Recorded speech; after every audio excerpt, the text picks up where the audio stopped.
Well, most people think of sugar as the white stuff we use on cereal and in baking. But there's another major sweetener that isn't found in a bowl. It's found in many foods and drinks instead. And as Galen Tethrow reports, it could be hazardous to your health.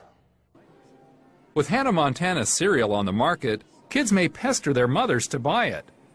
But should moms give in and buy a product laden with corn syrup? What we know as table sugar used to be king. Then this tasty syrup flooded the market.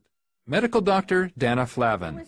It tasted good. It was sweet. It was a good substitute, an inexpensive substitute for sugar, and we didn't have to rely on imports of sugar. We could just go ahead and use the corn syrup. The government helped make corn syrup an even bigger hit with manufacturers and consumers. Corn subsidies helped make it cheaper. Plus tariffs and quotas doubled the price of table sugar. And high fructose corn syrup has a longer shelf life, a boon for manufacturers. Those advantages led to widespread use from sodas and other drinks to whole grain breads, to even many spaghetti sauces. Cardiologist Stephen Sinatra. It's everywhere. It's in all our foods.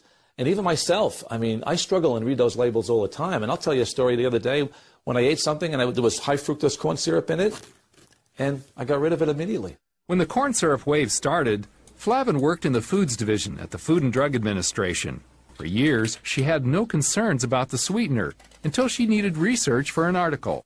I was floored, because I didn't want to believe it. And I'm a toxicologist from FDA and a physician. And I'm thinking to myself, oh, this is ridiculous. It's just corn syrup.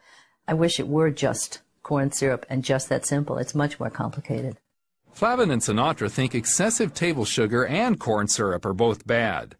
But they say recent research shows corn syrup is worse. The reason is unclear.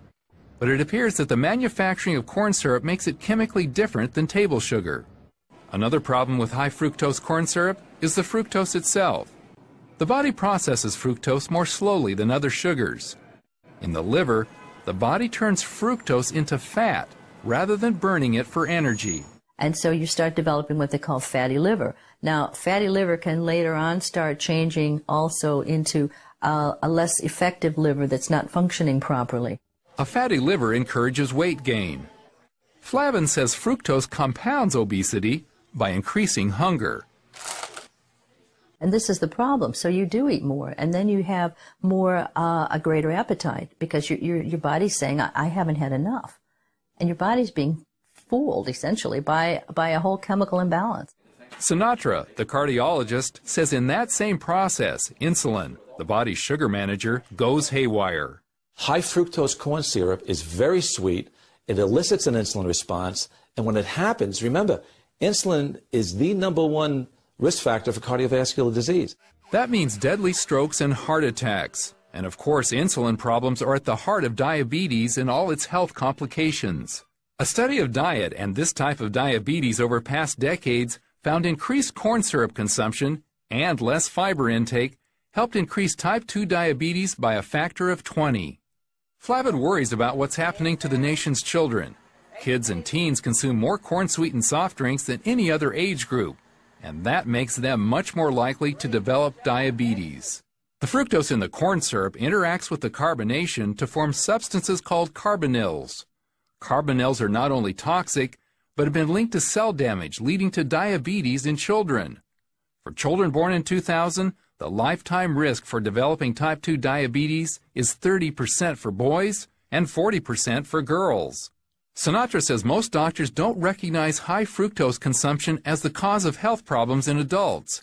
Instead, they treat symptoms like high blood pressure or high cholesterol as diseases in themselves. He or she may prescribe drugs when only the best treatment is loss of weight, exercise, and restriction of simple carbohydrates, sugars, and high fructose corn syrup is at the top of the list. Flavin says we can't ignore the degradation to our health. When you start seeing these changes over time, and you start seeing this in the animal models, and then you start seeing the American population becoming more and more obese and more diabetes, we really need to start reevaluating this. Experts say any fructose in your diet should come from eating whole fruit, in moderation. But for optimal health, put a lid on the sugar in general and stay away from the most dangerous kind of sugar, high fructose corn syrup. Galen Tethrow, CBN News.